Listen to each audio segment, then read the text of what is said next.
1400 വർഷങ്ങൾക്ക് മുൻപ് എഴുതപ്പെട്ട ഒരു ഗ്രന്ഥത്തിൽ ഇന്നത്തെ ആധുനിക ശാസ്ത്രം കണ്ടെത്തിയ കാര്യങ്ങൾ കൃത്യമായി പറഞ്ഞിട്ടുണ്ടെന്ന് പറഞ്ഞാൽ നിങ്ങൾ വിശ്വസിക്കുമോ?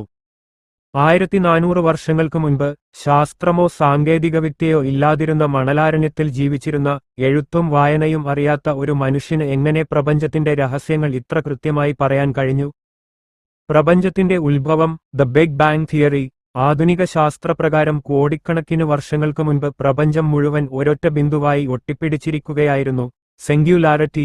പിന്നീട് ഉണ്ടായ ഒരു മഹാവിസ്ഫോടനത്തിലൂടെയാണ് ബിഗ് ബാങ്. ഇത് വേർപെട്ട് ഇന്നത്തെ പ്രപഞ്ചമുണ്ടായത്. ഖുർആൻ പറയുന്നത് ആകാശങ്ങളും ഭൂമിയും ഒട്ടിച്ചേർന്നതായിരുന്നുവെന്നും പിന്നീട് നാം അവയെ വേർപെടുത്തുകയാണുണ്ടായതെന്നും സത്യനിഷേധികൾ കണ്ടി. വികസിക്കുന്ന പ്രപഞ്ചം, എക്സ്പാൻഡിംഗ് യൂണിവേഴ്സ്. 1929 എഡ്വിൻ ഹബിൾ എന്ന ശാസ്ത്രജ്ഞനാണ് പ്രപഞ്ചം നിരന്തരം വികസിച്ചുകൊണ്ടിരിക്കുകയാണെന്ന്, യൂണിവേഴ്സ് ഇസ് എക്സ്പാൻഡിംഗ്, ശാസ്ത്രലോകത്തിന് കാണിച്ചുതന്നത്. ഖുർആൻ പറയുന്നത് ആകാശത്തെ നാം നമ്മുടെ ശക്തി കൊണ്ട് നിർമ്മിച്ചിരിക്കുന്നു, തീർച്ചയായും നാം അതിനെ വികസിപ്പിച്ചുകൊണ്ടിരിക്കുന്നവനുമാകുന്നു. സൂര്യന്റെയും ചന്ദ്രന്റെയും ഭ്രമണം, ഓർബിറ്റ്സ് ഓഫ് സെലസ്റ്റിയൽ ബോഡീസ്. പണ്ട് കാലത്ത് ഭൂമി അനങ്ങാതെ നിൽക്കുകയാണെന്നും സൂര്യൻ അതിനു ചുറ്റും കറങ്ങുകയാണെന്നുമാണ് മനുഷ്യർ കരുതിയിരുന്നത്. പിന്നീട് സൂര്യൻ പ്രപഞ്ചത്തിന്റെ കേന്ദ്രമാണെന്നും അതിന് സ്വന്തമായി ചലനമില്ലെന്നും കരുതി. എന്നാൽ ഇന്ന് ശാസ്ത്രത്തിനറിയാം, സൂര്യൻ സ്വന്തം അച്ചുതണ്ടിൽ കറങ്ങുന്നതോടൊപ്പം മിൽക്കി വേ ഗാലക്സിയുടെ കേന്ദ്രത്തിനു ചുറ്റും സഞ്ചരിക്കുന്നുണ്ടെന്ന്.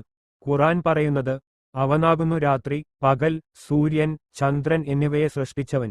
ഓരോന്നും ഓരോ ഭ്രമണപഥത്തിലൂടെ നീന്തി സഞ്ചരിച്ചു കൊണ്ടിരിക്കുന്നു.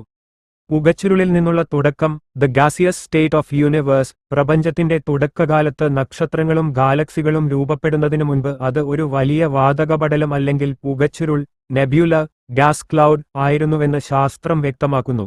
ഖുർആൻ പറയുന്നത് അതിനുപുറമെ അവൻ ആകാശത്തിന്റെ നേർക്ക് തിരിഞ്ഞു, അത് ഒരു പുകപടലമായിരുന്നു. സംരക്ഷണം നൽകുന്ന ആകാശം, ദ പ്രൊട്ടക്റ്റീവ് ആറ്റ്മോസ്ഫിയർ. ഭൂമിക്ക് ചുറ്റുമുള്ള അന്തരീക്ഷം, ആറ്റ്മോസ്ഫിയർ. സൂര്യനിൽ നിന്നുള്ള മാരകമായ അൾട്രാവയലറ്റ് രശ്മികളിൽ നിന്നും ബഹിരാകാശത്തുനിന്ന് വരുന്ന ഉൽക്കകളിൽ നിന്നും ഭൂമിയിലെ ജീവനെ കാത്തുസൂക്ഷിക്കുന്ന ഒരു കവചമായി പ്രവർത്തിക്കുന്നുവെന്ന് ശാസ്ത്രം പറയുന്നു. ഖുർആൻ പറയുന്നത് ആകാശത്തെ നാം സുരക്ഷിതമായ ഒരു മേൽക്കൂരയാക്കിയിരിക്കുന്നു, അവരാകട്ടെ അതിലെ ദൃഷ്ടാന്തങ്ങളെ തിരിഞ്ഞുനോക്കാതെ അവഗണിച്ചുകളയുന്നവരാകുന്നു.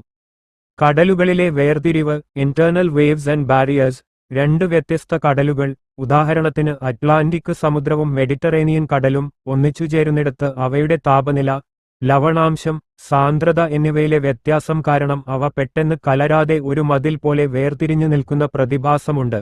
അതുപോലെ ആഴക്കടലുകളിൽ മുകളിൽ കാണുന്ന അലകൾക്ക് പുറമെ അടിത്തട്ടിലും ശക്തമായ ആന്തരിക തരംഗങ്ങൾ, ഇന്റേണൽ വേവ്സ്, ഉണ്ടെന്ന്